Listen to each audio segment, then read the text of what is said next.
Got quite a bit to show you that you haven't seen before.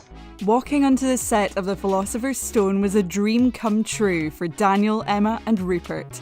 Hogwarts was basically their playground. The film itself might deal with some serious issues, like a two-faced professor looking for the demise of one of his students, but for the most part, the behind the scenes was full of laughs, pranks, and adorable on-set crushes. Though there was one professor the actors were petrified of off-camera. Ready to find out who? My name is Gareth Holmes, I work for the RSPCA. If Hogwarts was their playground, the rest of the children in the cast were the Golden Trio's classmates, which, as you can imagine, led to a lot of on-set chaos. It was near impossible to get them all focused at the same time. Director Chris Columbus says they were constantly laughing and fooling around in between takes, and sometimes even during takes. Look how adorable they all were. It might have taken some extra effort from the adults on set, but on the bright side, it led to impeccable on-screen chemistry. The audition process for Daniel, Emma and Rupert couldn't be any more different. For Daniel, it was just another day at the theatre with his parents when producer David Heyman, who had already had his eye on Daniel for the role, convinced him to just come in for an audition. Would sign up for the entire series and it was all to be filmed in America. But Daniel's parents weren't really up for relocating their 11-year-old son. Luckily, they ended up filming in the UK and it all worked out. Emma attended a drama class for her audition. Basically, my school got an invitation. After she was hand-selected from her classmates, she went on to audition 8 more times before she secured her spot. Rupert's audition is probably the most wild story we've heard so far. He heard about the open call auditions and sent in a video of himself, dressed as his drama teacher while performing a rap. Then I made my own script thing up and sent it off. It may have landed him an in-person audition, but it didn't save him from embarrassment. The Golden Trio had almost absolutely no experience in film, which led to a lot of nervous actors on the first day of filming. I was terrified. Not only were they acting, but they were learning the ins and outs of memorising lines and hitting their marks. Not to mention all the professional lingo. They made so many mistakes that director Chris said he had to film with multiple cameras. Each actor always had a camera on them. This was so they could catch as much footage as possible and piece it all together. That's why the first film is a little choppy. They couldn't get through a full scene without someone making a mistake. Rupert, don't smile, and Emma, don't put your head out forward. Chris deserves all the awards for how much effort he put into the film. He wasn't shy about how much he enjoyed working with actors, but he went the extra level for the amateur actors on set. A lot of the time he would be behind the cameras acting the scene out alongside Daniel, Emma and Rupert so they could take reference from him. Look at him go. I always, laughed and said we should put a camera on Chris. We don't have access to all the bloopers from the set, but we're willing to bet a lot of them would include Emma. While filming, she had a habit of mouthing everyone else's lines and ruining entire takes. We're sure they appreciated how focused and eager she was, but Emma says the whole process traumatized her. I really wanted to do my job well, and I kind of overdid it. She, of course, eventually worked through it. What would a movie set be without some pranks? For this franchise, at least in the early days, Daniel was the prankster mastermind. I'm an angel. I'm an angel. Sure you were, Dan. He was so good he managed to get a hold of Robbie Coltrane, also known as Hagrid's, phone and reprogram it from English to Turkish. Genius. Besides that, he was constantly wandering set looking for ways to prank people, performing magic tricks, and overall being cheeky. Normally, calling cut on set means everyone breaks character, but a lot of the time Alan Rickman, who played Snape, would remain in character between takes, which also meant Dan and Rupert were terrified of him both on and off camera. I was constantly having to remind myself that it's only a film, it's only a film. One time, Rupert drew a funny caricature of Alan Rickman while filming. Rupert was absolutely terrified when he realised Alan had noticed the drawing from over his shoulder. Luckily, this was one time Alan decided to break character. I made him sign it and I have it in my possession. Alan took it home and said it was something that was very dear to him. Our hearts. It wouldn't be a set full of preteens and teens without any crushes developing. We didn't know it at the time, but Emma Watson revealed years later that she had a major crush on Tom Felton from the ages of 10 to 12.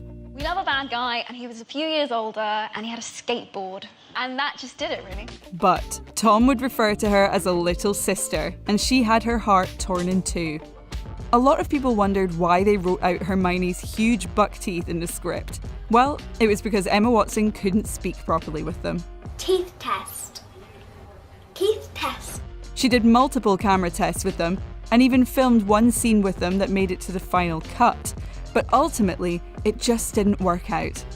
We all know the irony of people telling Harry, You have your mother's eyes. when Daniel indeed did not. Instead of the green eyes Harry has in the novel, Daniel had blue eyes, and it wasn't for lack of effort. Daniel did try and wear contacts, but had a painful allergic reaction that forced them to film without them. You know the scene at the end of The Philosopher's Stone where Harry is saying goodbye to Hagrid? His eyes were only puffy because he'd been wearing them. Does that count as method acting? The floating candles in the Great Hall are iconic, and they knew they had to get them perfect. At first, they were using real candles hung with fishing line, but those candles started melting and falling on the actors below. Yikes. That meant they only had 1 or 2 takes to get the grand entrance perfect. So, the reaction you see from the first years here is the actual reaction from the kids. It was the first time they had seen that set. No acting required. Speaking of the Great Hall, director Chris says that those were the most difficult scenes to film. That's because they had to control over 300 children in one space. Even the child actors themselves don't know how he managed it. I don't know how he does it. He used various techniques to get everything perfect, but then reblocking for another take would take forever. Let the feast begin. The Great Hall just seems to be the place where everything went awry. You know that delicious looking food that always lines the tables in the films? Well, for the first film, that food was very real and needed to last them through 3 days of filming. Under the heat of the set lights, there was no way that food was staying fresh, which meant the hall didn't smell very pleasant. The Philosopher's Stone is like 99% focused on just children, which meant in order to film the movie at the time, they had to petition for UK labour law adjustments. They managed to get the kids on set for 9 hours a day, but only about 4 to 5 of those hours were filming. The rest were dedicated to school and breaks. It's tough, but we had brilliant kids and they did really well. Owls play a huge role in all of the films, and to take the movie realism to a whole new level, Chris managed to use real live trained owls. It wasn't easy, but they managed to do it. Mail's here. The magical scene where the owls swoop in to deliver the student's post was shot by filming owls individually and then editing them all together later on.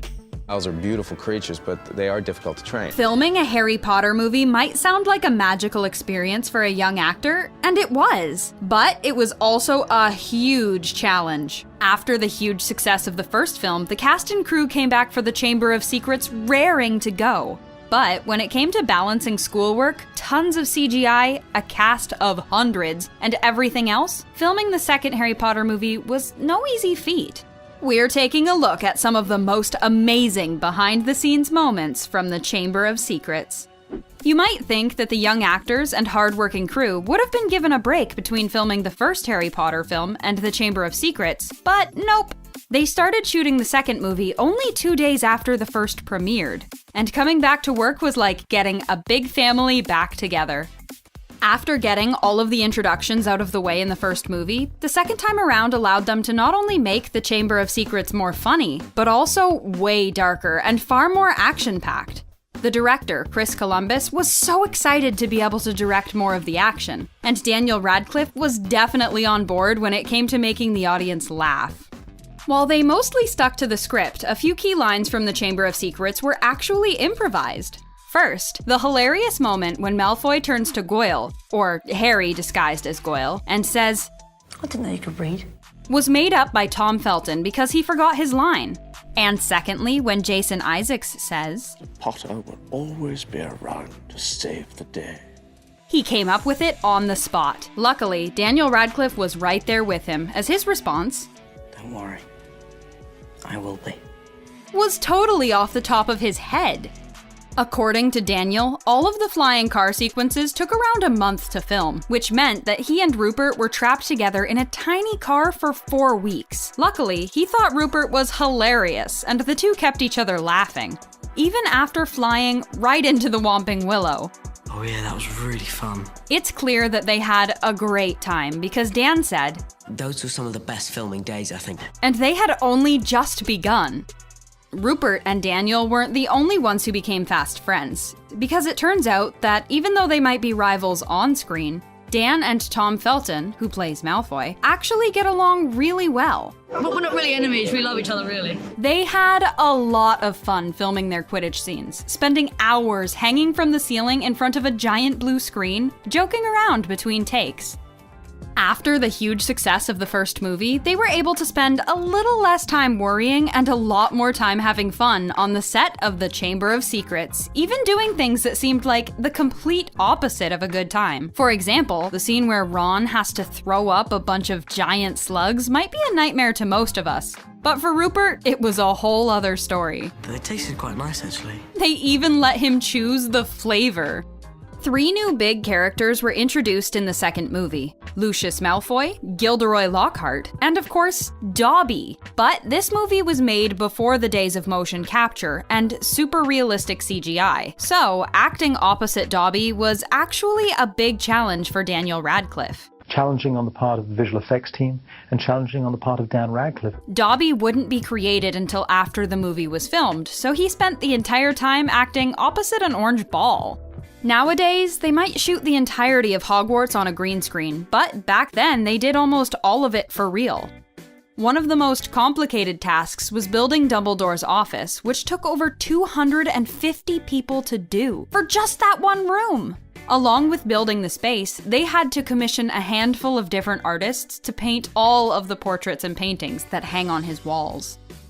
Playing Quidditch might look like an amazing amount of fun, but it turns out it took quite a bit of getting used to. According to Daniel Radcliffe, in the first movie, it was actually really painful to spend so long up there sitting on a tiny broomstick suspended by wires. But luckily, by the time the Chamber of Secrets came around, they had figured out a way for it to be a lot less painful and way more fun, by rigging in more comfortable seats and footrests and using wires to keep their weight off of the broom.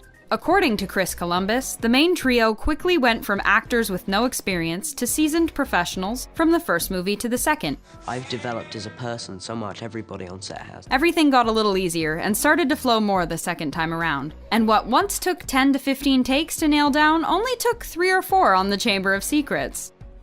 Even though they may have been becoming best friends, that didn't mean that Daniel, Emma, and Rupert were free from teasing each other every now and again. In fact, they did it all the time. Why are you so determined to embarrass me?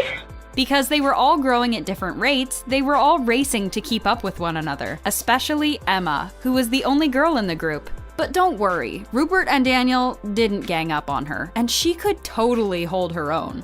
I am taller than you, or I will make myself taller than you. The young actors were really excited to see their characters grow and change from where they were in the first year at Hogwarts to the second. Daniel Radcliffe was intent on making Harry more grounded the second time around. In the first movie, he was more just reacting to things around him, and in the second, he really started to take charge of his world. Emma Watson said that Hermione definitely relaxed a bit for the second film. Hermione definitely becomes more sort of easygoing. Ron stepped into the big brother role with Ginny now enrolled at Hogwarts, and also with his new owl, who, as Rupert Grint put it, is... He's really, really stupid and clumsy. One thing that everyone in the cast and crew could agree upon is that Chris Columbus was the absolute best director for the job. Not only was he a great leader, he also knew exactly how to talk to the young actors and get the best work out of them. He manages to get the whole set completely psyched up. While some directors sit in another room looking at the monitor and never speaking to the cast, Chris did exactly the opposite and was super hands-on the entire time. Having already been working together as a giant family for over a year on the Chamber of Secrets, the actors finally started to feel like they could step out of their comfort zones a little bit. One thing that the success of the first film enabled us to do was to sit back and be a little more relaxed. For Dan, he was so shy during the first movie that he would never offer his opinion about anything other than a funny prank or two. But when it came to the second one, he was a lot more comfortable and started sharing his ideas and thoughts with the director and really getting into the work. In the second, I kind of have a bit more confidence with putting ideas forward. According to Emma Watson, one of the biggest challenges of being a young actor on a giant Hollywood set is trying to fit everything in. Because while most kids their age would be in school full-time, all of the school-age Harry Potter actors had to be tutored on set during the day, while also filming the movie for up to 12 hours a day. They would run from the set to the tutoring trailer for a 15-minute lesson, back to hair and makeup, and on set again all day long. After all this, it seems like making the Chamber of Secrets was an amazing experience for everyone involved, and we're sure that none of the crew would trade it even for a second. We enter completely our own world. The Prisoner of Azkaban is one of the best Harry Potter movies, but it's also when things started getting serious. On set, things were more lighthearted. The actors pulled pranks on each other, and Emma Watson had fun punching Tom Felton, even though it wasn't in the script. How did they pull off such a dark film and turn it into a blast behind the scenes? Let's find out. Lumos Maxima! This Lumos scene at the beginning of the third movie had some fans questioning Wizarding World rules. Wouldn't Harry get in trouble for using charms outside of school? But regardless, filming the scene was fun. And a bit sweaty. I wouldn't touch that. It's very wet. Harry seems to be in his own private cocoon. But on set, Daniel had director Alfonso Cuarón telling him what to do under that blanket. He was sitting on this illuminated platform that had him feeling a bit warm, and technicians were controlling the light from his wand. Hermione punching Draco will forever go down in Harry Potter history as one of the most satisfying moments of the series. But according to Tom Felton, the scene wasn't supposed to include a punch at all. Actually, originally said in the script that Hermione slaps Draco. The punch idea came when both actors decided they wanted to add a little intensity to the scene. Apparently, Emma has a pretty good punch, and she enjoyed every minute of it. Emma was looking forward for that moment. Harry Potter might be the chosen one, but even he's not above getting pranked by his professors. For this scene in the Great Hall, Michael Gambon and Alan Rickman teamed up to put a fart machine in Daniel Radcliffe's sleeping bag so it would go off while filming. Not even Dumbledore could keep a straight face. Making Harry invisible takes a lot of CGI and a green cloak, which can be a bit hard to take seriously. In this scene, they used string to get Ron's hat and Hermione's hair to move, but the actors had trouble not cracking up when Daniel threw off his green cloak and popped in, just like 3 kids having a snow day. That was not funny. The first person who ever really made Daniel feel starstruck on set was Gary Oldman. But isn't it fitting that Daniel looked up to the actor playing his on-screen godfather? The two ended up developing a bond similar to Sirius and Harry's. Daniel also had this to say about movies 3 and 5, which he thinks were his best performances. I think that is in part to do with the fact that I have Gary Oldman around. Speaking of Sirius Black, Sirius's disheveled look for the movies included wild hair, a grungy beard, and those awesome Nordic-inspired tattoos.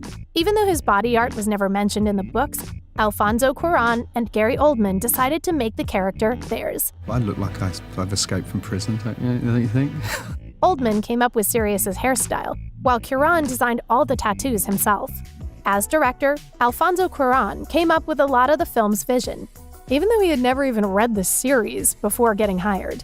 Working with kids definitely had its challenges. He had a swear jar to try and keep himself from cursing in front of the young cast, but he still had a great time on set. I would always be going to him, how should I do it? Just tell me what to do. And he'd go, no, you've got to do it yourself. He helped get the young actors where they needed to be emotionally, and he even let them improvise some of their lines, like in this scene, where he encourages Emma to follow her instincts. If it helps, keep it. Yeah. The final design for the Dementors was also heavily influenced by Cuarón.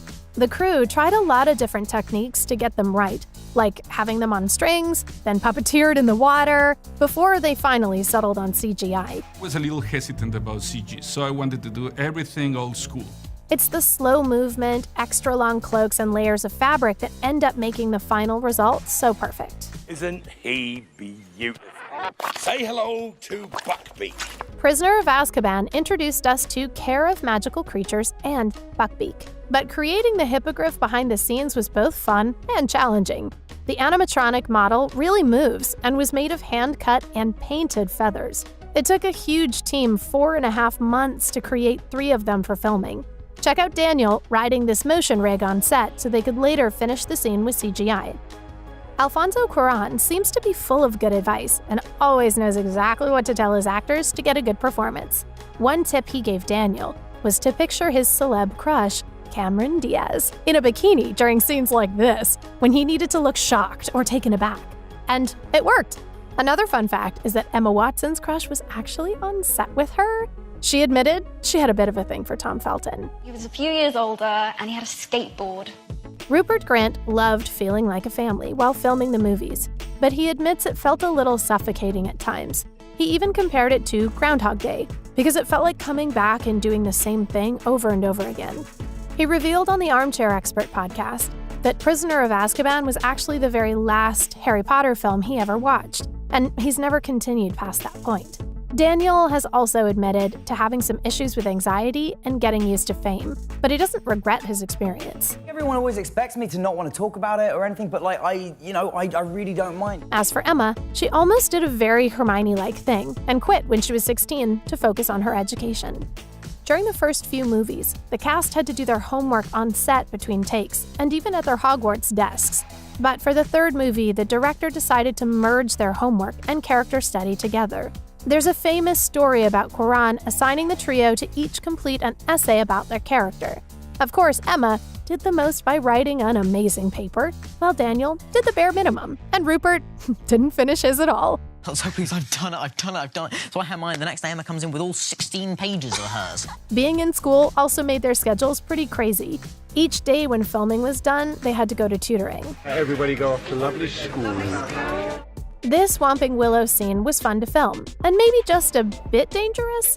Emma hopped on a fake branch to be swung around, but most of the close-up shots of the duo escaping were accomplished by having the camera act as a branch itself. It was a fun, high-speed scene to film, but all expertly choreographed.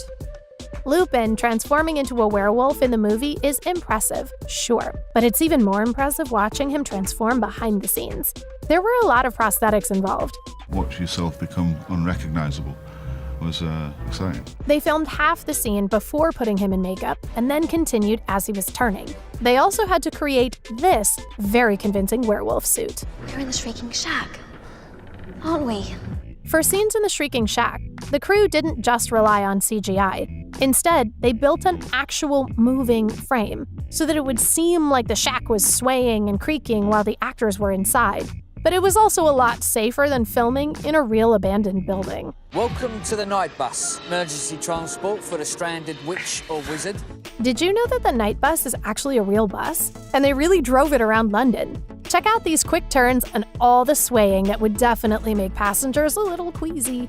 A double-decker bus didn't cut it, so instead they took a normal bus and cut it in half, lifted it, then added a middle section, and drove it around the city. Here, you can see the interior scenes being filmed on a soundstage using a hydraulic moving platform. Peter Pettigrew is a sinister villain. Sure, he might not be the brightest or the most terrifying, but he did put Voldemort's plans into action. However, it's not nearly as easy to take him seriously behind the scenes, especially when Sirius tries to get his revenge on a fake rat. But we gotta say, the actual rat actor who plays Scabbers is pretty cute. Scabbers, you're alive! Prisoner of Azkaban actually gave a lot of animal actors their big breaks, especially these surprisingly well-behaved crows and bats. They were trained by the film's animal trainer, Gary Garrow, but it was definitely difficult to get them go where they needed to at all times, and for the young actors to get used to all the fluttering around their heads while they were trying to remember their lines.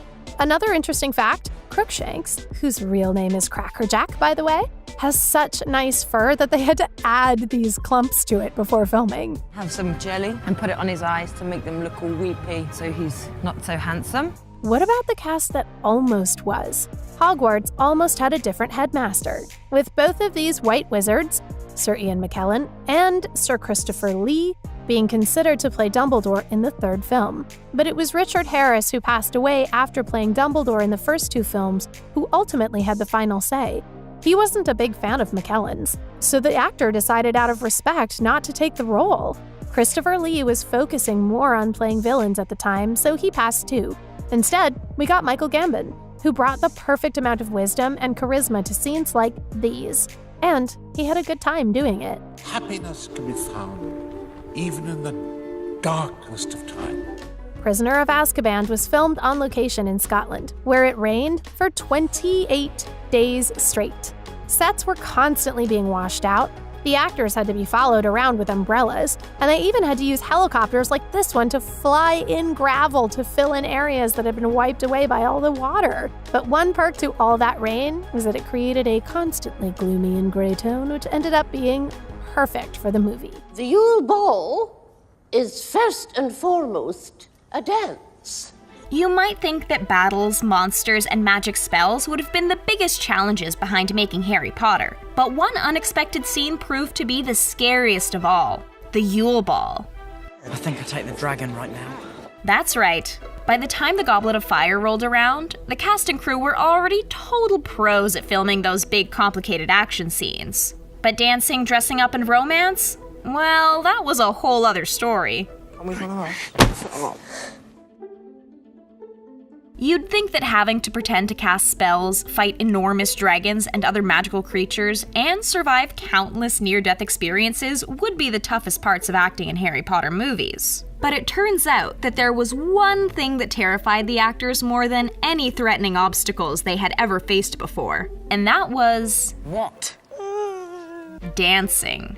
While they all knew it was coming, when it came to having to learn to not only dance, but ballroom dance during the Yule Ball, not a single one of the young actors were looking forward to it. Well, that's not totally true. According to Emma Watson, there was a big difference between the girls and boys. The girls were all pretty excited to give it a try, but the boys, on the other hand, wanted nothing to do with it. The girls are so eager and the guys just not there, not wanting to do it at all. And we don't really blame them. Not only did they have to ballroom dance for the first time in their lives, they had to do it in front of hundreds of other kids and an entire crew. Safe to say, they were terrified. I think the kids were all quite scared of having to dance formally. But no one had it quite as tough as Rupert, who, if you remember in the movie, had to take a dance lesson in front of everyone with Professor McGonagall herself, Maggie Smith. Apparently, he felt just as awkward about it as Ron did, because when he sat back down next to Oliver and James Phelps, who played Fred and George, he muttered to them not to say a word about what had just happened. So, of course they had to poke fun at him. And it doesn't seem like it was all that easy for Maggie either. Was pretty strenuous. But don't worry, they weren't just thrown in front of the camera and told to waltz perfectly. They actually had 3 weeks of full-time dance training before they started to film the Yule Ball scenes.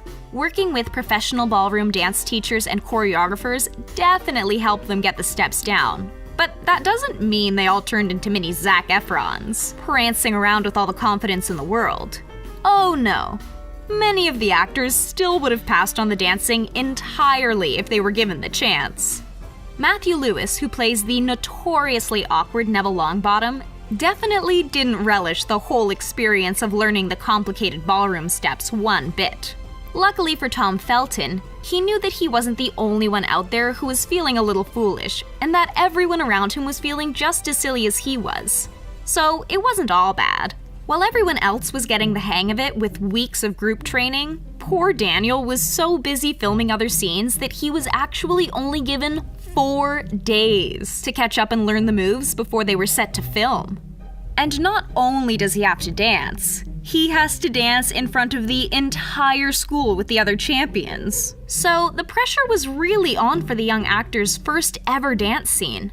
Luckily, Harry was never supposed to be the best dancer in the world, so all of his adorable missteps and less than smooth moves were totally perfect for the character at that moment, who was also completely terrified and in way over his head. Finally, they did manage to finish all of the formal dance moments and could move on to the more fun Weird Sisters concert. After all of the stress and tension of making sure that every waltz step was perfect, the whole cast was finally allowed to really let loose and mosh for the first time ever at Hogwarts. And yet, even that sounds a lot easier than it actually is, when you're 100 teenagers in wizard robes trying to forget about the giant cameras circling around you. But they managed to totally pull it off and give the scene the burst of energy that it needed.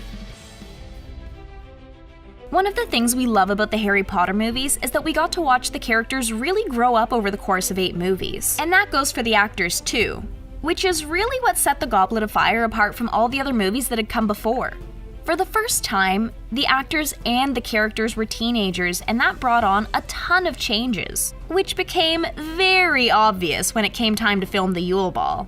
The producers and all the other older actors noticed such a difference in the way the young cast behaved around one another, and just how awkward things were starting to get, which they thought was totally perfect for the energy of the entire movie, and especially the formal dancing celebrating the Triwizard Tournament. When you watch the scene and see how awkward it is for the boys and girls to interact once they're all dressed up, most of what you see is totally real. When it came to asking Cho Chang out to the dance, Daniel Radcliffe didn't have to work hard to tap into how uncomfortable it can be to ask out your crush. And Rupert Grint actually thought the acting part was a whole lot easier than having to ask someone out for real. In real life, it's pretty scary.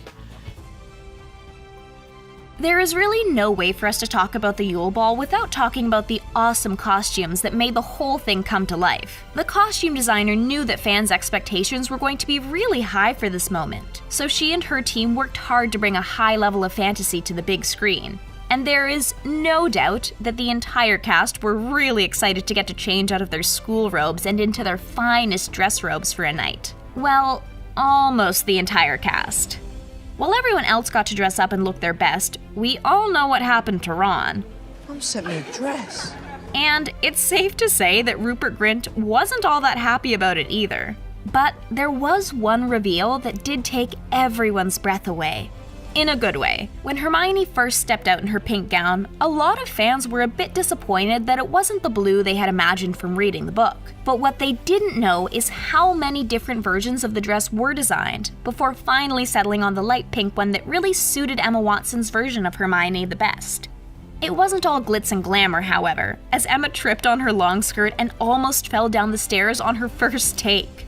I was absolutely terrified. Once they were all in costume and ready to go, the actors were brought into the famously breathtaking Great Hall, and for a handful of the actors, the set really did take their breath away. The crew had really built huge crystal icicles that hung from the magic ceiling, brought in Christmas trees that stood multiple stories high, and added a ton of incredibly ornate decorations on all of the walls and tables, transforming the already impressive Great Hall into the ice palace that everyone who read the book had imagined. Of course, some things in the wizarding world couldn't be done for real, so with the help of a little bit of CGI magic, the Great Hall was really brought to life for the final film. Animators added gently falling snow that never quite reached the ground, a night sky full of glittering stars above the dance floor, and torches glowing warmly along the halls in order to truly capture just how enchanting the Yule Ball would have been. All of the hard work that went into the making of the Yule Ball, from the dancing to the costumes to the amazing set that was made even more beautiful through CGI, came together to create something that really was magic. After all of that, they must have been thrilled to go back to fighting dragons in the Dark Lord. You know, the easy stuff. Floor is it's like a special material, so you keep having to wear these sort of blue shoe covers. Over a decade later, we're still discovering behind-the-scenes secrets from the Harry Potter franchise. Today, we're covering all the must-know trivia from Harry Potter and the Order of the Phoenix. How did the actors cause chaos on a construction set? Why did Daniel Radcliffe's scream have to be silent? So that's your bit of knowledge for today. Working on a movie in the Harry Potter franchise means a lot of time on set, which also means a lot of time to fill with activities and shenanigans. When shooting Harry Potter and the Order of the Phoenix, the cast had a variety of activities to keep them busy when they weren't learning potions and battling the Dark Lord. When they weren't playing Quidditch, the young wizards were outside playing another sport: cricket. That's right, here we can see Matthew Lewis and Alfred Enoch sharpening up their cricket skills. Or trying to, at least.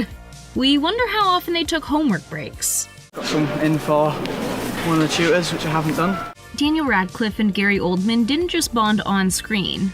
They spent quality time together off screen as well. How many films have you done? 40-something. There must be now. As for Nymphadora Tonks actress Natalia Tena, music was more her style. Here she is in her trailer playing some of her own original songs. Evidently, the cast is full of surprise talents. It wasn't all fun and games, though. Remember that many of the actors were still in school and regularly needed to do homework. The team did take a planned 9-week break from filming for Daniel Radcliffe and Emma Watson. The two actors had to do some major school exams. I have worked hard every single day that I was at that school. While the actors were working, they got to learn some new skills in the wizarding world. With wand choreography. Since the 5th film in the series incorporated a lot of high-level wand work, Paul Harris, a dance choreographer, was brought in to teach the actors how best to work with the styles and techniques to really bring their wizarding to life. They had 5 basic moves to use, with every character adding their own special touches to each according to their personality. This work was definitely intense. So much so that many of the actors actually wound up breaking their wands, resulting in them using rubber ones instead, which were more durable than the wood. Breaking the most wands throughout the films, I think is about 10. At the time of this film, the record holder for the most wands broken was Devon Murray, who'd already gone through 10 different wands. Wands can be very dangerous business, and no one would know that better than Matthew Lewis, who suffered a perforated eardrum after Helena Bonham Carter accidentally stabbed his ear with a wand. Speaking of Bonham Carter, the actress happened to have some enhancements for the movie. She'd had chicken fillet inserts to put inside her bra while shooting. What's this rubbish? What's this rubbish, she says. This could sort of be considered character work. The Weasley twins were always practicing to up their trickery game. The actors were notorious for playing little pranks on set, but one really blew them all away and actually got the twins and their little sister into a bit of trouble. There was a big construction site across from a studio the movie was shooting in, and the Weasley siblings weaseled their way onto the site's walkie-talkie channel. There were plenty of devices around the set, so the actors thought it would be fun to tell the construction workers that they could go home, and it probably was. Until the gaffer caught them and gave them a very good talking to. And say, mischief managed. Otherwise anyone can read it. There were some more laughs that happened on set that weren't trick-related. Those came around with the kissing scenes. Remember how the trio giggled throughout talking about Harry kissing Cho? I'm sure Harry's kissing was more than satisfactory. All that was real. The actors kept cracking up, and it was just so enjoyable that the team kept the cameras rolling and it made the final edit. It's no surprise considering there was quite a build-up. Katie Leung was pretty nervous about the kiss and really prepared herself mentally beforehand. But then, when the planned shoot date came, the kiss had to wait because Radcliffe wound up being sick. Daniel is a very good kisser. When it came to stunts, Rupert Grint had a pretty strange experience when shooting the scene where Hermione throws Ron across a room. Usually, there would just be a harness, but to really help show the stunt realistically, Grint was strapped to a much larger man who was moving up and down a ladder. It is pretty hard to think of Harry Potter without Emma Watson, Rupert Grint, and Daniel Radcliffe at the center of the movies, but the fact is, Order of the Phoenix was almost Watson's last film with the franchise. The actress had seriously considered leaving the role so she could concentrate on other pursuits. After taking some time to weigh the pros and cons, Watson felt that it would have been way too strange to watch any other actress play the role that she'd grown up doing, so she made the choice to stay until the end. We are definitely glad she did. I definitely made the right decision. Another gem from the wizarding world is Luna Lovegood. It was the role of a lifetime for the actress, since she'd actually been a fan of the series since she was 8 years old. And her favorite character was? You guessed it, Luna. Well, if I were you-know-who, I'd want you to feel cut off from everyone else. She got to bring a bit more of herself to the role as well. The multi-talented actress actually made the radish earrings that we see her wearing. Building the incredible settings we see throughout the 5th film is extensive and always impressive. Sometimes it could even be pretty dangerous. The Ministry of Magic building took 22 weeks to build and was only on screen for about 10 minutes total. The set was, of course, rigged up to be exploded, meaning if the cast had their cell phones on set, they could have accidentally triggered it and blown the set up. There were also some buildings that were just too expensive to be in the movie. Sirius Black's London residence, Grimmauld Place, was built by the film team since the building they needed to shoot in would have been too expensive. It says a lot, considering the fact that constructing a set like this isn't that cheap either. Speaking of the Black family, This gorgeous family tree has the names of over 70 different members of the Black family that J.K. Rowling created for the movie. I've never used the visitor's entrance before. Should be fun.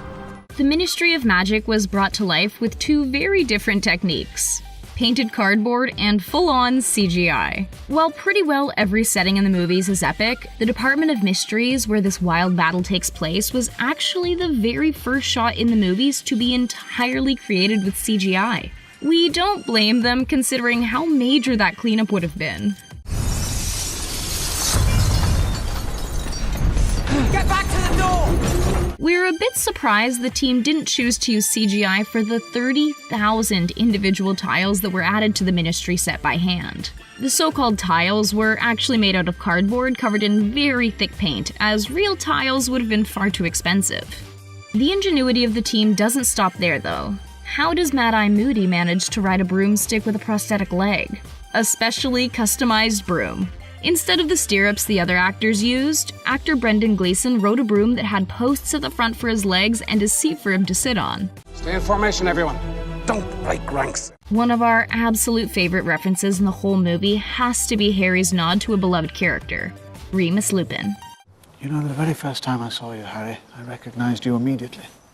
If Harry's teaching fashion is familiar, then it's probably because it's very closely modeled after the clothes Professor Lupin wore during Harry Potter and the Prisoner of Azkaban.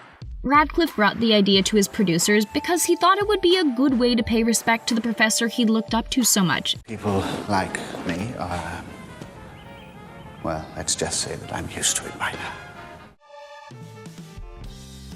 The creative choices in this film really made it a standout. One in particular still manages to move us every time we see it: Harry's scream after Sirius Black passes away. The choice to make the heartbreaking moment silent was reportedly because the actual scream recorded was so painful that it made Emma Watson and Helena Bonham Carter actually cry. We can't even imagine watching and hearing this scene in person. The original audio has still never been released publicly. As for this terrifying moment, the wacky eye color change Harry has is courtesy of CGI, as opposed to contacts, since, of course, Radcliffe wasn't able to wear contacts. As with all the films, they aren't entirely consistent with what's written in the novels. One of the more notable changes in this movie was, of course, the purple hair Tonks has instead of the signature pink she's described as having in the novel. The team felt pink was too associated with Dolores Umbridge and didn't want there to be any connections between the two characters. The purple hairdo took about 30 minutes to prepare every single day, with part of her real hair that had been dyed, as well as a purple lace wig that she had on. Another change was Kreacher being included in the movie. While his role isn't huge, it was important enough to add to the script after J.K. Rowling insisted he be included, in order for other scenes that needed to happen in future to make sense. All his scenes were actually added after the principal shooting. Then, of course, how could we forget Nigel? Well, if you've only read the books, then you absolutely wouldn't know who Nigel is, since he was a character created just for the movie, without any mention in the book series. As for the characters that were in the novels, the Bellatrix Lestrange we got in the movies was almost played by another actress pretty close to home. Helen McCrory was originally set to play Bellatrix, but after learning she was pregnant, the role went to Helena Bonham Carter. Luckily, we did get to meet her later on as Narcissa Malfoy. Both roles are pretty impeccably cast in the end. Protect him from harm. Want the inside scoop on Harry Potter and the Half-Blood Prince? We've got you covered. We all know and love the Harry Potter series, with the Half-Blood Prince being one of the classics. But did you know about all the magic and effort put into the behind-the-scenes production that made the movie come to life? Wand's ready, broomstick's ready, and away we go! Right from the get-go, it seems like Harry Potter and the Half-Blood Prince is chock full of special and practical effects, which make the film stand out. As the production team has let on, this Harry Potter film has about the same amount of special effects as any of the other films. These special effects stand apart from the other films, though, in how they are integrated into the scenes. The use of CGI and other effects is much more blended into the real-world acting and settings that the film uses. With explosive devices in all the various different parts of the bathroom, so as soon as you just bell, someone blow it up. The behind-the-scenes of these effects makes the film all the more interesting to watch in its final form. It's crazy to think about all the possibilities that arise when a simple green screen is involved. Green screens were used throughout this film to create the CGI effects that blow viewers away. For the Quidditch scenes in the film, the use of blue screens was truly imperative to creating the right shots. In reality, actors were simply seated on bicycle seats and fitted with a harness on something that resembled a broomstick while placed in front of a blue screen. All the magic of the Quidditch game and the intense background and action were mostly added in digitally. It's quite tricky filming that because there's nothing to react to. One really interesting and unique iteration of the green screen is in the magical bookshelf scene of The Half-Blood Prince. In this behind-the-scenes look, we can see green hands extending from the bookshelves that Hermione is standing in front of. In the end, these hands would be digitally erased, leaving behind the effect of books magically being placed back in their rightful spots within the library. Pie? Not for me, no. In the Burrow Burn scene, we can see a green, well, blue, screen extending in the background of the shot. This blue screen was used to enhance the locational setting where the scene was actually taking place. In the Burrow Burn scene, wherein the Weasley family home is attacked by Bellatrix Lestrange, special and practical effects were used to set the stage for the gruesome attack on the family home. The special effects team used real fire to simulate the attack, with a ring of fire spreading around the set at almost 420 feet long. Special effects specialist John Richardson claimed that the Ring of Fire was definitely a learning process, as the crew had to learn and relearn what ways to make the fire work best on the set. You're Aragog, aren't you? Yes. The character, if you can call it that, of Aragog was also a huge component of the practical effects that made the film truly stand out. The practical effects team needed to make a completely new giant spider for this film, says makeup and creature effects designer Nick Dudman. But it's the same character and he looks essentially the same. Although we've upgraded him a little. Says Dudman. In the creation of this spidery creature, the special effects team chose a material to produce the spider that was translucent to try to mimic what a real dead bug might look like. It took a team of over a dozen people to work on Aragog, including tasks like filling the mold to airbrushing final details. In fact, it took a team of 6 to 7 people just to work on placing the spider hairs on the giant creature, which took weeks on end. The amount of effort that went into creating this giant spider really paid off when paired with the acting seen in the film. Seriously misunderstood creatures spiders are. It's the eyes, I reckon, they unnerve some folk. As Nick Dudman states, very often even just an inanimate object like that can have a little emotive moment, which is nice. Bringing the cave scene to magical life was a hugely important step in the process of making The Half-Blood Prince. The production team did a lot of research on caves, looking into different rock formations to use, leading them to the Crystal Cave idea. They visited a quartz crystal cave in Switzerland and a salt cave in Germany to find inspiration. They also took inspiration from the Cliffs of Moher in Ireland for the iconic cave scene. The set itself was too large of a scale to fully build, so the team took to using CGI to animate the setting, having gained confidence from their first all-CG scene in Harry Potter 5. You should have let me, sir. Oh, no, Harry. Your blood's much more precious than mine.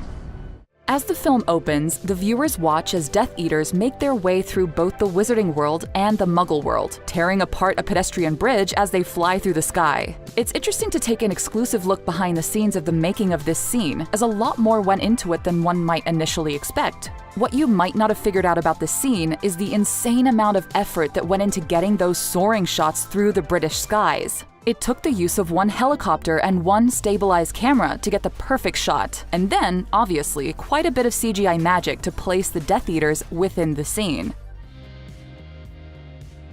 The acting in all the Harry Potter films worked to set these mainly child star-studded films apart from the rest. It's no surprise that the acting performances from stars like Emma Watson, Daniel Radcliffe, and Rupert Grint also shine through in Harry Potter and the Half-Blood Prince. But what were their experiences like behind the scenes and on set? Let's dive in.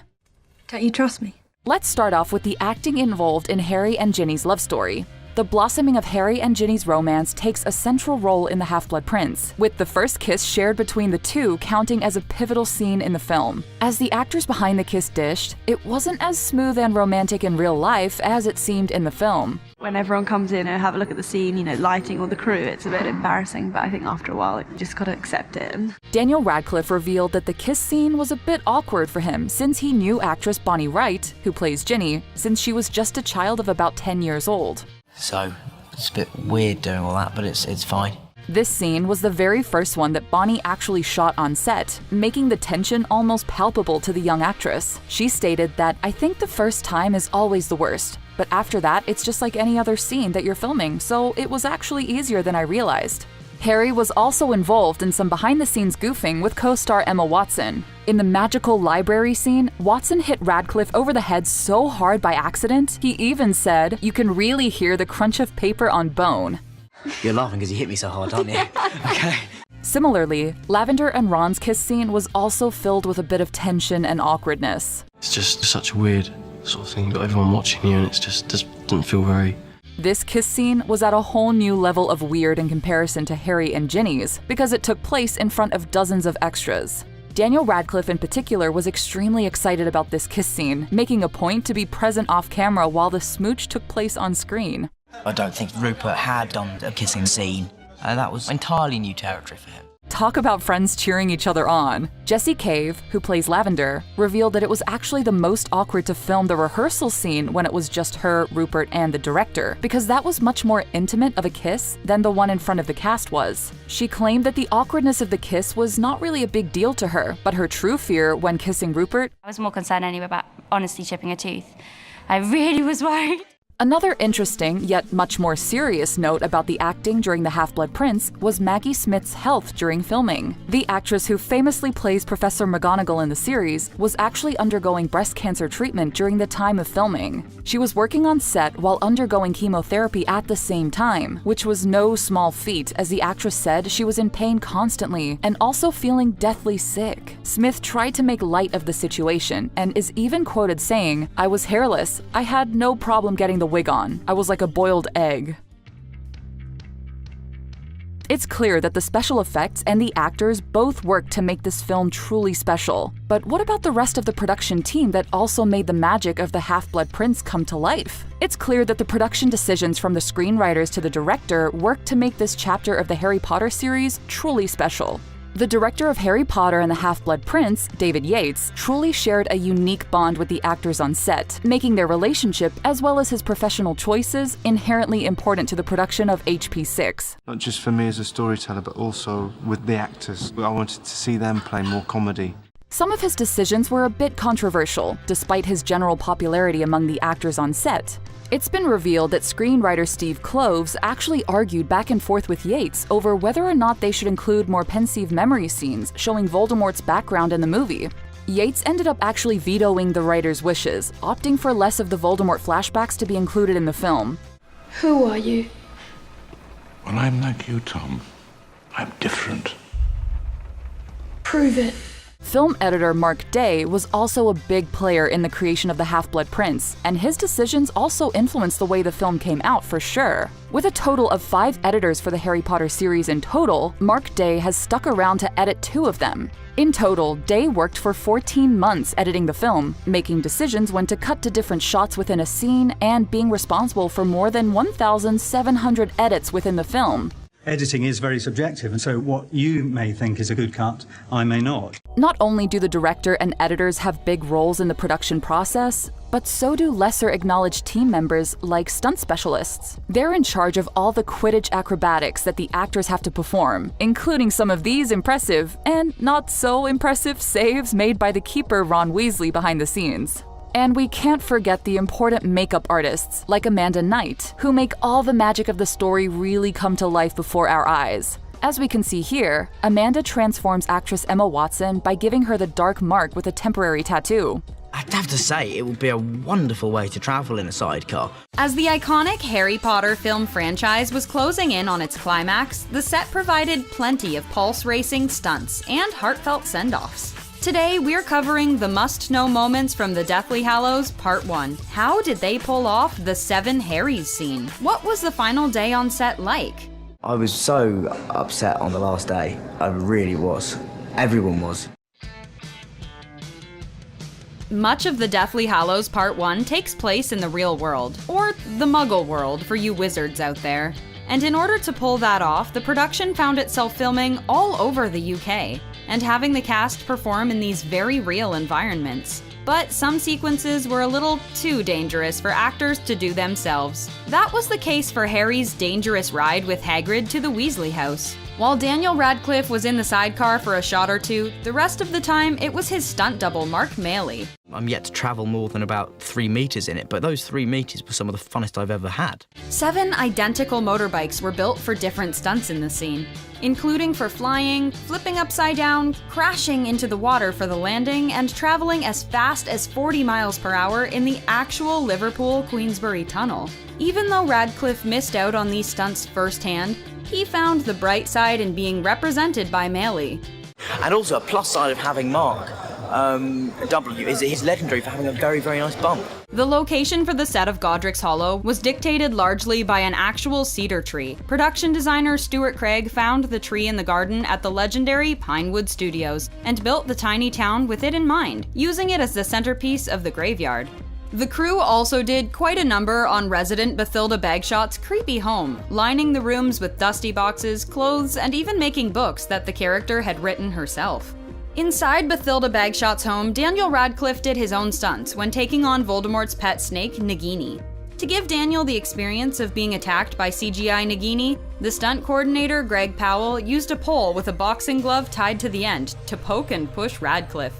We've had some crazy things fill in for whatever the creature's supposed to be. But on one take, Powell went a little overboard and ended up giving Radcliffe a fat lip when the chair he was using as a shield hit him in the face. Radcliffe, however, took the minor injury in stride. So I had a fat lip for about a day, but it's really calmed down, so I'm feeling pretty good, which is good because I've got a photo shoot on Sunday. When it comes to filming in real-world locations, Piccadilly Circus in London is apparently a pretty big deal. You do have to watch the moment where we shut down Piccadilly Circus for the first time in 32 years. Radcliffe, Rupert Grint, and Emma Watson walked through the world-famous site surrounded by an insane 500 extras. The all-night cafe where the trio does battle with Voldemort loyalists has a real-world Easter egg of its own. The crew put up a poster of Equus, a stage play Daniel Radcliffe was starring in at the time. Placing the house elves, Dobby, and Kreacher in the same space as the actors required a collaboration of on-set stand-ins, actors who voiced the elves, and eventually CGI of the house elves themselves. I'm a Dobby. Does the moves, doesn't it? He's Kreacher, but I'm better. Stand-ins Diane Gibbons and Bindi Johal worked with the other actors on set, with their performances used as references by the VFX team to create the final sequences with the real Dobby and Kreacher. Actor Simon McBurney and Toby Jones ultimately voiced the house elves, with Toby Jones even coming on set for Dobby's emotional final scene. I want to bury him. Properly. Without magic. With a crazy 261 shooting days on the Deathly Hallows production, the cast and longtime friends had to find ways to keep things fresh on such a long shoot. Daniel Radcliffe and Rupert Grint opted to invent their own game with mini table tennis paddles, hilariously dubbed Danger Ball. For the second ever, but first outdoors, Danger Ball 2009 Championships.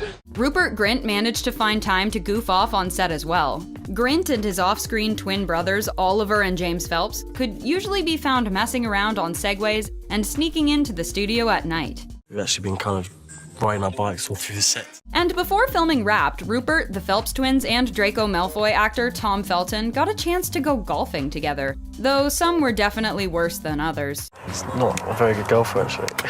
Things got a lot more competitive during the chase in the woods scene, where Ron, Harry, and Hermione are on the run from Death Eaters. It wasn't long at all before the trio were treating each take like a race. They're all going to say to the fastest.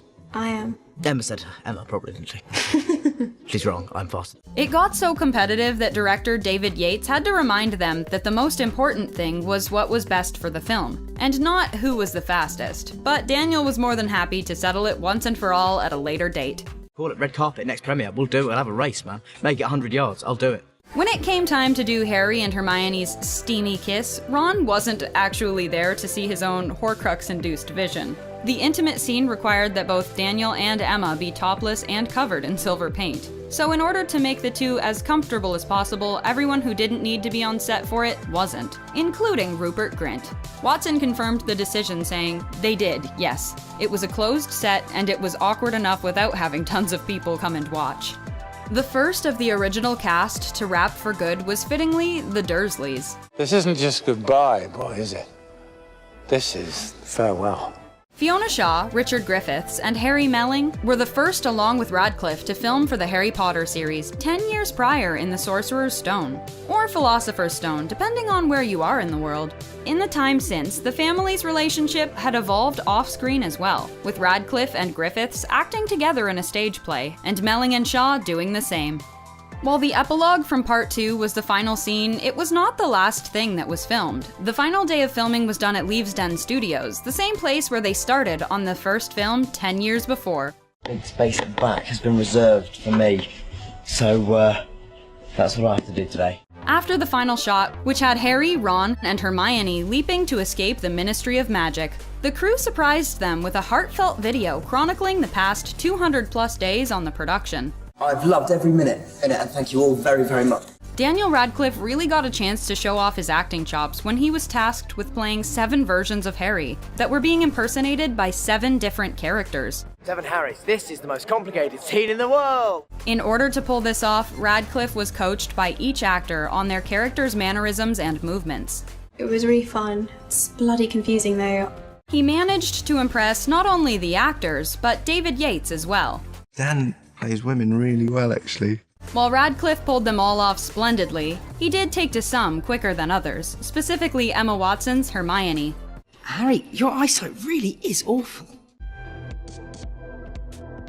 Often, it's the details that really elevate a film to the next level, and The Deathly Hallows was no different. These key artistic decisions and contributions came from not only the crew, but even the talented cast as well. Magical tents had been introduced in The Goblet of Fire, and in The Deathly Hallows Part 1. They came back in a big way. Set decorator Stephanie McMillan and production designer Stuart Craig designed a gorgeous magical tent for the setting of Bill Weasley and Fleur Delacour's wedding.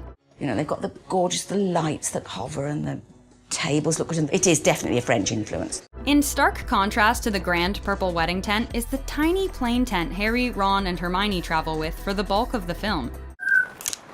Yeah, I'm still here. McMillan and Craig's aim was to make it look almost identical to the one in The Goblet of Fire, at least on the outside. It's amazing how much, richness and interest you can get out of a couple of sheets of canvas, basically. Actor Warwick Davis has played more than one character during his time on the Harry Potter films, and the one role that he is probably least recognizable in is Griphook the Goblin. Chief Moldmaker led a team of artists that worked together to give Davis his goblin face. Each piece of the prosthetic mask had to be carefully placed on one at a time, in a process that took about 4 hours to apply and another hour to remove. Consider yourself lucky. Goblin. The prosthetic mask and accompanying contacts made it so difficult to see that every goblin actor, including Davis, required a chaperone to get around the set. Hello. Ready for the office. Talented actor Evanna Lynch, who portrayed the peculiar Luna Lovegood, It's a charm, actually. Keeps away the narwhals. was well known around the production for making artistic contributions to her character. But those contributions extended to the set itself when she inspired the design of the Lovegood house. Lynch created drawings of magical beasts in the style of Luna herself, which were used as a reference for the paintings that ultimately covered every inch of the Lovegood home. But Evanna Lynch made sure not to ignore her beloved character, inventing the dance Luna and her father perform at Bill Weasley and Fleur Delacour's wedding. She's so in touch with her spirit that she's not really affected by other people. Hopefully someday Daniel Radcliffe and Rupert Grint will make an official rule book for Danger Ball, so we can all play. I haven't really thought about it, because we've still got a long way to go yet on this one. It's a very messy time for the castle, literally. Just like Hogwarts, the Harry Potter films are full of secrets and facts that even the most dedicated fans aren't aware of. The Deathly Hallows Part 2 was an epic finale to the franchise, but behind the scenes it was packed with major challenges, record-breaking moments, and a very emotional cast. Ready to dive into this Chamber of Secrets? Rupert was like, I don't know how we're going to do it. And I was like, I've got no idea either. Since 2001, Harry Potter had been making the impossible possible with their groundbreaking visual effects and mind-blowing costume and makeup department. So it only made sense that for their final film, they'd take all those special effects to another level. The Room of Requirement scene was so much more than just a final antic between the Gryffindors and Slytherins. That hidden classroom symbolized Harry's childhood at Hogwarts, a place he'd spent hours and hours in. A room that, at the end of the scene, would be completely destroyed. To make the scene even more impactful, the filmmakers filled the set with memorabilia from the 7 previous films, including the knight the Golden Trio used in their Philosopher's Stone chess game. But aside from the props, the rest of the scene was filmed with a whole lot of rope, green screen, and mechanical broomsticks that, according to Emma, weren't the most comfortable. The mechanical broomsticks worked a lot like an amusement park ride. And to take the edge off, the actors had their bottoms molded to create a seat they could sit on. Even before they said go, it's sort of grabbing hold of the thing and saying, don't let me fall. Speaking of blasts from the past, another set that had to be recreated from the first films was Gringotts Bank. The Lestrange Vault break-in took a lot out of the prop department. Not only did they have to dig out and refurbish props from the first film, but had to construct 210,000 different gold trinkets so that they were able to fill the Lestrange Vault as much as possible before bringing in VFX for the Gemino Curse. While Gringotts took a lot out of the prop department, the Battle of Hogwarts was on a whole other level. The Battle of Hogwarts might just be the most difficult, but rewarding, sequence of the entire franchise. The planning of these moments happened 2 years before the film even released, when they traded in their physical Hogwarts replica for a digital one. The digital Hogwarts was the only way they'd be able to make the battle as realistic as possible. With a practical Hogwarts, we would have shot it last summer and been so tied down. Instead, as David Yates finds the flow and structure, we are able to handle new concepts and ideas. It gives me tremendous freedom to move the camera in and around the place when it's being destroyed. That was quite useful. Things like the magic shield were also incorporated into the digital Hogwarts afterward. However, they still did need to create the rubble of Hogwarts apart from the digital aspects. But the scene required a lot of running and chaos, meaning the filmmakers needed to make sure no one got hurt in the process. Because of this, every piece of rubble was made out of a foam-like material. For even more safety, during Voldemort and Harry's final battle, Ralph Fiennes and Daniel Radcliffe were surrounded by mats that they would edit out later. Even then, Dan still needed his stunt double to jump in for certain parts. That was the scariest part. It was scary. The tumultuous finale was so chaotic that some of the actors didn't even film their scenes together. Specifically, the moment when Harry is speaking to Helena Ravenclaw about the lost diadem. You do know where he hid it. Actress Kelly MacDonald filmed her part separately in the studio in front of a screen, because Daniel was not available that day. He filmed his part at another time, and the two clips were seamlessly added together. What if we told you that Robbie Coltrane wasn't the only one portraying Hagrid? In fact, during the Battle of Hogwarts, Robbie only played Hagrid when they needed shots of his face. For body shots, they'd use a stunt double who was able to balance pounds of padding while walking on stilts, and carrying a limp Harry Potter. And the many things I like about him. Do you know what I mean? We've discussed how epic of a job the prop department did on this film, but let's take a look and highlight some of the best work from the makeup department. At least the best, according to Daniel Radcliffe. They were tasked with making Ciarán Hinds as Aberforth look like Michael Gambon as Dumbledore. The before and after of Ciarán is mind-boggling. The process included a prosthetic forehead, eye bags, and a nose piece. Not only did he look eerily like his on-screen brother, but he was able to pull off the character seamlessly. The fineness of the work they did, it's really special. The Battle of Hogwarts wasn't just chaotic for the filmmakers, but for the actors as well. It took months to film, and because of how complex it was, the cast didn't get the fairy tale Harry Potter rap day they had been expecting.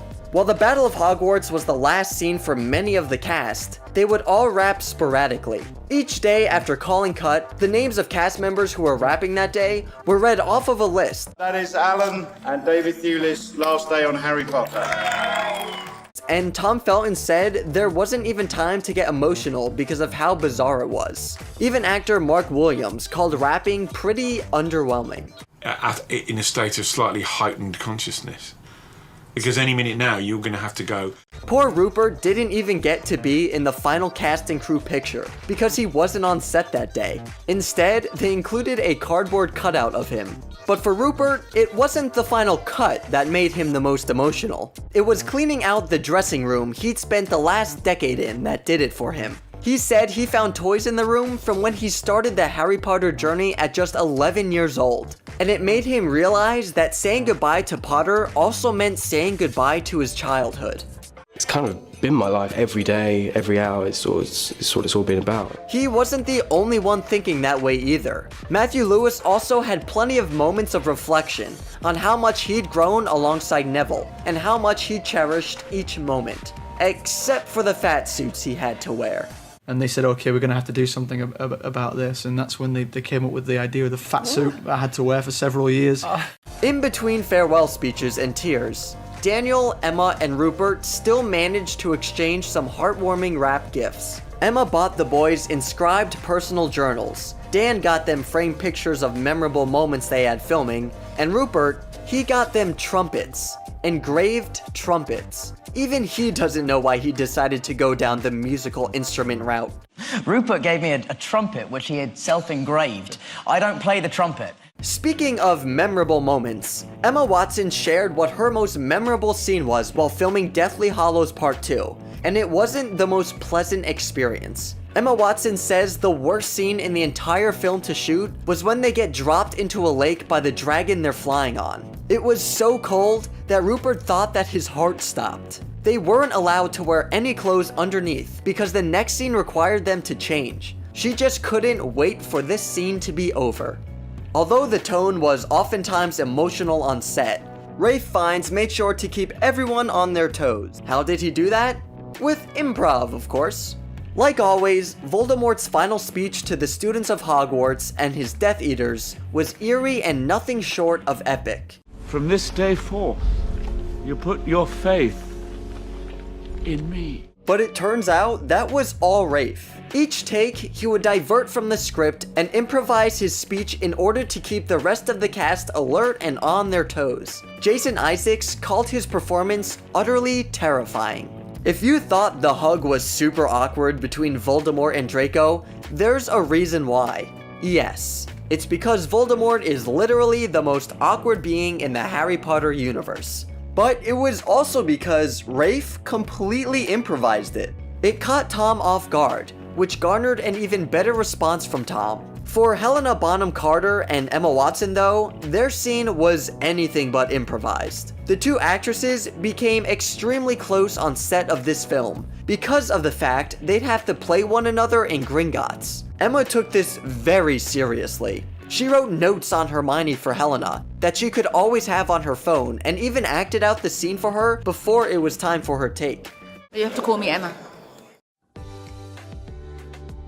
Although this film was packed with the most talented actors and crew members in the UK, it didn't come without its challenges. The Deathly Hallows Part 2 had the largest cast in the franchise. This was mainly because of the Battle of Hogwarts scenes, where there were more than 400 actors on set at once. This led to a lot of chaos. Each of those 400 actors needed a custom costume and a unique wand. We know each day that each student gets the same one they had the day before. The Gringotts Goblins may have been the most challenging part of filming. Each actor was wearing heavy-duty prosthetics that were customized to their face and took 8 months to prepare. They're so detailed that each individual strand of hair was sewed on by hand. The prosthetics were so advanced that they had to fly in 150 of the most skilled makeup artists around the globe to help them pull this off. To make matters worse, the prosthetics made it difficult for the actors to see, and they would need to have a leader guide them around the set each day. The end result, though, was nothing short of perfection. Painstaking process of having their faces cast in plaster.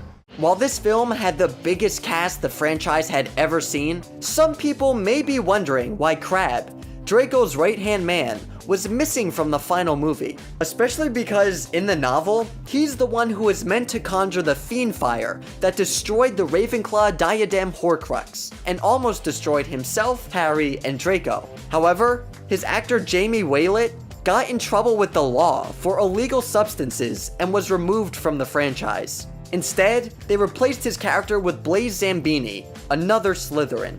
Harry Potter and the Deathly Hallows Part 2 wrapped up a 10-year franchise that was part of so many people's lives. Without the efforts from the cast and crew behind the scenes, including the bonds created between the cast, putting together such an amazing conclusion wouldn't have been possible, even despite the challenges they faced. What behind the scenes fact did you find the most interesting? Let us know below. Thanks for watching.